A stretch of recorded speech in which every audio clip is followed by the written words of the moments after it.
भाई जी लोग कैसे हैं? मुझे उम्मीद है कि आप लोग बहुत ही बेहतर होंगे।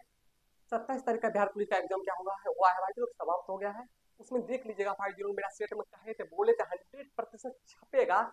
एल्केन एल्किन एल्काइन का मतलब चिल्ला चिल्ला के बोले थे सवाल छपेगा, कल पूछ दिया गया था एल्केन का सूत्र क्या होता है और एल्काइन का सूत्र क्या होता है, ये सवाल क्या कर दिया गया था, पूछ दिया गया था। जितना भी लोग एनालिसिस करा रहे हैं साइंस का, जो सवाल 14 से 15 पूछ रहे हैं उसमें संभवतः 1 से 2 सवाल लेकर आ रहे हैं, ठीक ना। केवल जीके का सवाल लेकर आ रहे हैं, जीएस का सवाल आ ही नहीं रहा है, जनरल साइंस जो है वो आ ही नहीं रहा है, इसलिए पता नहीं चल पा रहा है भाई जी लोग। ठीक, 30 तारीख के और 3 तारीख के जिन भाई जी लोग का बिहार पुलिस का एग्जाम है और जिन भाई जी लोग का नहीं भी है वो भी क्या कीजिएगा, समझने का कोशिश यानी कि प्रयास जरूर कीजिएगा। देखिएगा पहला सवाल क्या है भाई जी लोग। पहला सवाल है 1 किलोवाट बराबर कितना होता है, बोला 1 किलोवाट। 1 किलोवाट के बराबर कितना होता है भाई लोग, याद रखिएगा 3.6 गुने 10 टू द पावर 6 जूल कितना होता है। बोले 1 किलोवाट घंटा बराबर कितना होता है, 3.6 गुने 10 टू द पावर 6 जूल। याद रखिएगा 1 किलोवाट घंटा को ही क्या कहा जाता है दोस्त, एक यूनिट। क्या कहा जाता है, एक यूनिट। क्या कहा जाता है, एक यूनिट। बोलेगा 1 किलोवाट घंटा बराबर कितना, 3.6 गुने 10 टू द पावर 6 जूल। बोला 1 किलोवाट घंटा को क्या कहा जाता है, एक यूनिट कहा जाता है। ठीक ना, यहाँ से एक सवाल और लिख लीजिएगा भाई लोग। लिखिए कार्य का ऐसा है मात्रक, लिख लीजिए कार्य का ऐसा है मात्रक। कार्य का ऐसा है मात्रक होता है भाई लोग जूल। क्या होता है, जूल। ऊर्जा का ऐसा है मात्रक भी क्या होता है भाई लोग, जूल। क्या होता है, ऊर्जा का ऐसा है मात्रक भी क्या होता है भाई लोग, जूल। कोई भी ऊर्जा हो, गतिज ऊर्जा हो, स्थितिज ऊर्जा हो, कोई भी ऊर्जा हो, उसका ऐसा है मात्रक क्या होता है भाई लोग, जूल हो। क्या बोले, कोई भी ऊर्जा हो। सवाल पूछा हुआ है भाई जी लोग, यार क्वेश्चन पूछ दिया है। बोले कार्य कैसे मात्रक क्या होता है, जूल। ऊर्जा कैसे है मात्रक क्या होता है, जूल। सवाल ये था बिहार पुलिस की 20 तारीख के शिफ्ट में ये पूछा हुआ था, इनमें से कौन जूल का ऐसा मतलब जूल किसका ऐसा है मात्रक नहीं है। ठीक है, एक ऑप्शन में था कार्य, एक ऑप्शन में था गतिज ऊर्जा, एक ऑप्शन में था स्थितिज ऊर्जा, एक ऑप्शन में था बल। बल का ऐसा है मात्रक जूल नहीं होता, उसका आंसर क्या होता है भाई लोग, बल। क्या बोले, कोई भी ऊर्जा हो, गतिज ऊर्जा हो, स्थितिज ऊर्जा हो, कोई भी ऊर्जा हो जिसमें ऊर्जा लगा हुआ है, उसका ऐसा है मात्रक क्या होगा भाई लोग, जूल। क्या होगा, जूल। कार्य कैसा है मात्रक, जूल। स्थितिज ऊर्जा कैसा है मात्रक, जूल। गतिज ऊर्जा कैसा है मात्रक, जूल। कोई भी ऊर्जा हो उसका ऐसा है मात्रक क्या होगा, जूल होगा। याद रखिए 1 किलोवाट घंटा बराबर 3.6 × 10 टू द पावर 6 जूल, एक यूनिट। आज से भाई लोग साइंस का एकदम बेसिक तरीका से क्या करेंगे, आज लेकर आ रहे हैं plaster of Paris. Plaster of Paris आज से यदि आप पढ़ लिए हैं तो आज से प्लास्टर ऑफ पेरिस का एक भी सवाल नहीं छूटेगा, एक भी सवाल नहीं छूटेगा भाई लोग। जो सवाल आपसे छूट गया ना, वो सवाल 99% लोग नहीं बना पाएंगे, बहुत एक्सेप्शन लोग क्या करेंगे सवाल, वो भी तुक्का से बनाएंगे। क्योंकि हम 4 बुक का निचोड़ लेकर प्लास्टर ऑफ पेरिस को क्या कर रहे हैं, लेकर आ रहे हैं। आप मात्र 10 से 15 मिनट में प्लास्टर ऑफ पेरिस क्या कर देंगे, समाप्त कर देंगे। जैसे ही प्लास्टर ऑफ पेरिस खत्म किए, कल के वीडियो में आपको आ जाएगा sodium hydrogen carbonate, sodium bicarbonate. जैसे ही दोनों समाप्त किए टेस्ट सीरीज लेकर आ जाएंगे भाई लोग, ठीक ना। मतलब उससे 8 सवाल, 4 प्लास्टर ऑफ पेरिस से 4 इससे, ठीक ना, आप सॉल्व कीजिएगा। देखिए साइंस कैसे ठीक हो जाता है भाई। 1 किलोवाट घंटा पर 3.6 × 10 टू द पावर 6 जूल। कार्य कैसा मतलब जूल, ऊर्जा कैसा है मात्रक, जूल। याद रखिएगा भाई जी लोग। अगर दूसरा का सवाल अगर आप देखना चाहते हैं भाई जी, देखिए क्या है दूसरा का सवाल।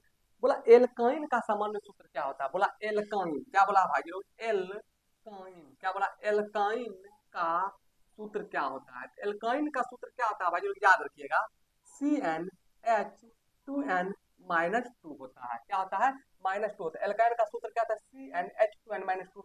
एल्काइन का याद रखिएगा भाई जो, एक एल्किन का भी याद रखिएगा, कल बिहार पुलिस में सवाल पूछा हुआ है, पूछ दिया है, यानी कि CnH2n। एल्किन की भी समान याद रखिएगा, CnH2n। और एक एल्केन होता है भाई जो, एल्केन का भी क्या कीजिएगा भाई जो, याद रखिएगा, लिख लीजिएगा CnH2n+2, याद रखें।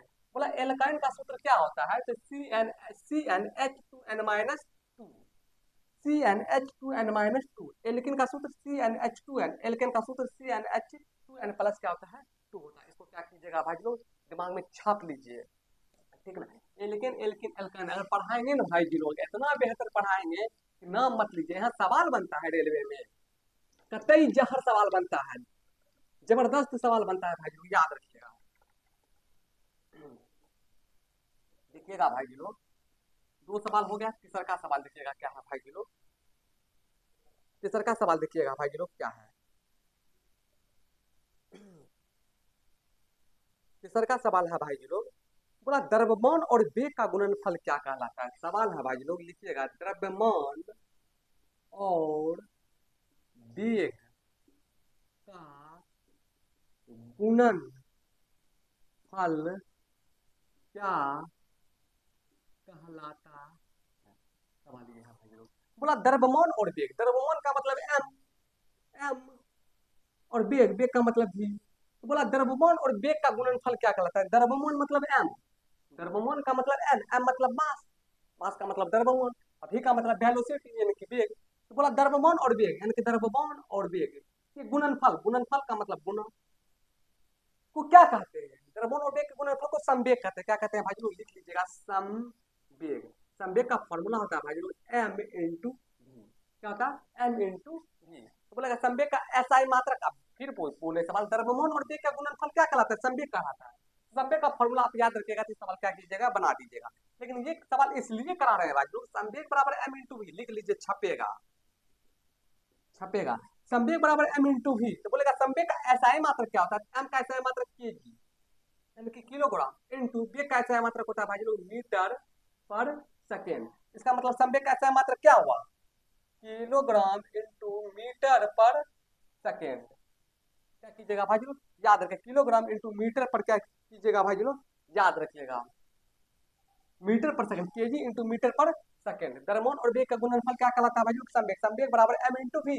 तो बोलेगा संवेग का ऐसा मात्रा क्या होता है? किलोग्राम, एम का मतलब किलोग्राम, वी का मतलब मीटर पर सेकंड, किलोग्राम इंटू मीटर पर सेकंड। बोलेगा संवेग कौन राशि है भाई लोग? याद रखिएगा, संवेग जो है सदिश राशि है, इसको क्योंकि इसमें परिमाण और दिशा दोनों होता है। एक और याद रखिएगा भाई लोग, ये बोलेगा विद्युत धारा, विद्युत धारा का ऐसा मात्रा क्या होता है? एम्पियर। छाप दीजिएगा, पूछा हुआ सवाल है। बोलेगा विद्युत धारा एक कौन राशि है भाई लोग? विद्युत धारा एक अदिश राशि है। कौन राशि है? देखिए अदिश राशि है। कौन राशि है भाई लोग? अदिश राशि है विद्युत धारा। कौन राशि है? अदिश राशि है। संवेग कौन राशि है? सदिश राशि है। विद्युत धारा कौन राशि है? अदिश राशि है। बोले संवेग कौन राशि है? सदिश राशि। याद रखिएगा भाई लोग, ठीक। अब करा रहे हैं चौथा सवाल। संवेग बराबर एम इंटू वी। वी का मतलब वेलोसिटी, वेग, वेग का ऐसा मात्रक मीटर पर सेकंड और द्रव्यमान का ऐसा मात्रक किलोग्राम। भार का भी ऐसा मात्रक याद रखिएगा भाई लोग, भार का ऐसा मात्रक क्या होता है? तो भार का ऐसा मात्रक याद रखिएगा भाई लोग, भार का ऐसा मात्रक न्यूटन होता है। क्या होता है? न्यूटन। न कि किलोग्राम मारिएगा, किलोग्राम मारिएगा क्या हो जाएगा भाई लोग? गलत हो जाएगा, ठीक। तो हम तीसरा सवाल करा दिए हैं भाई लोग। अब चौथा सवाल क्या कर रहे हैं भाई लोग? करा रहे हैं, देखिएगा, क्योंकि बायोलॉजी की भी सवाल कराना क्या है भाई लोग? जरूरी है।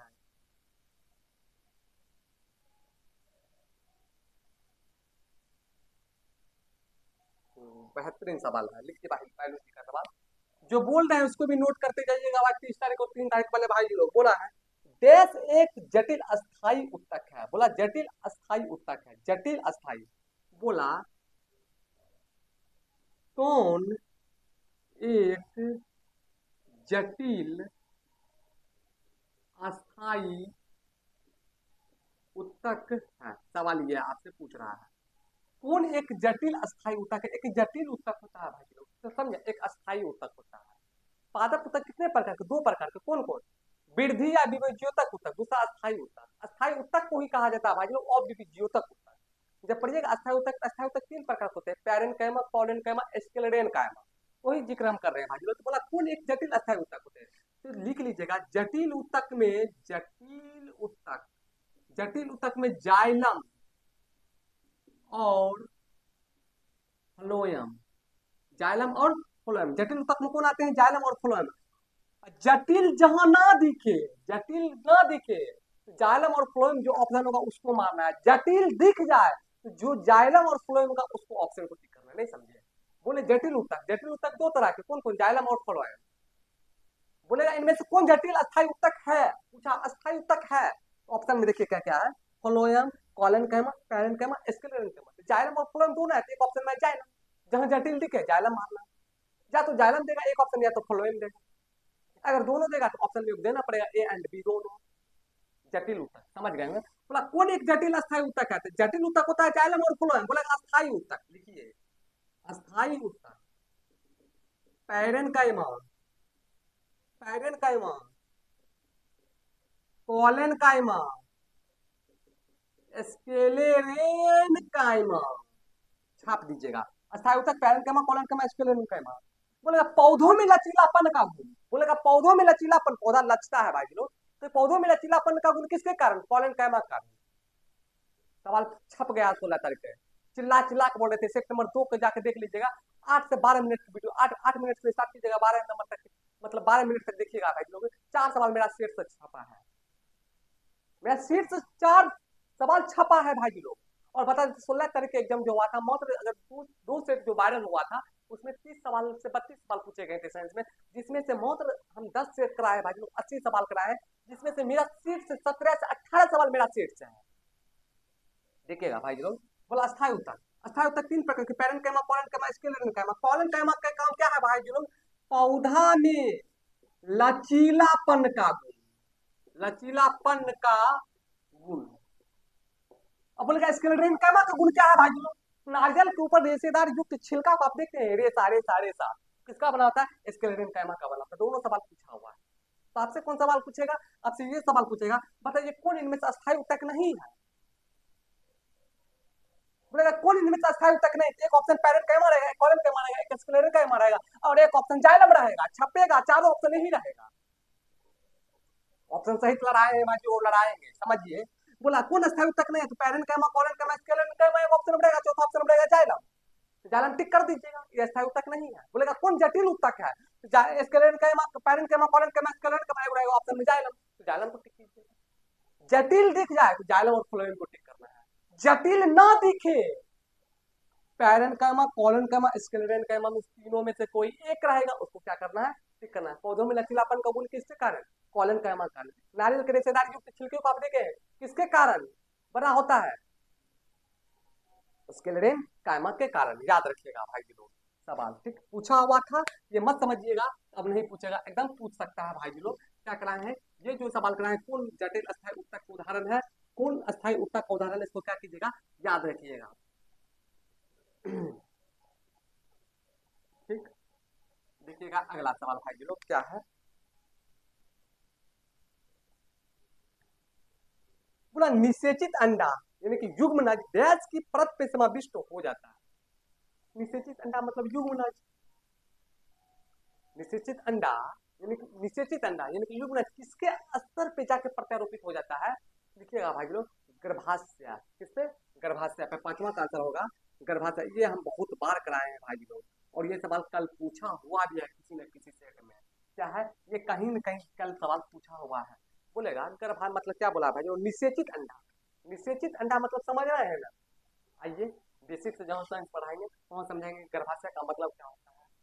गर्भाशय का मतलब बच्चेदानी नहीं होता है। बोला निषेचित अंडा यानी कि इसको युग्मनज बोला जाता है, इसके स्तर पे जाकर प्रत्यारोपित हो जाता है तो गर्भाशय। किस पे? गर्भाशय पर। इसको याद रखिएगा भाई लोग, किस पे? गर्भाशय। ठीक, अब बोला है भाई लोग, छठा सवाल देखिएगा क्या है भाई लोग।